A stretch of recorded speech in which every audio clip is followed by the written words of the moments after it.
Siitä nopeata surron päivitystä. Hiljalleen rakentuu tää sinimusta oranssi teema tähän pyörään, mut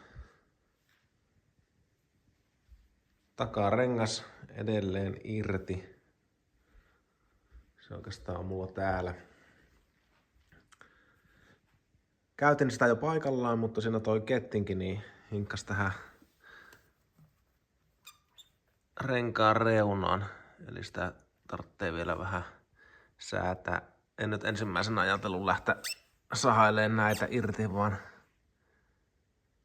koitan yhtä muuta juttua, mutta ongelmahan tässä nyt on se, että Suomesta ei oikein mitään surroniosia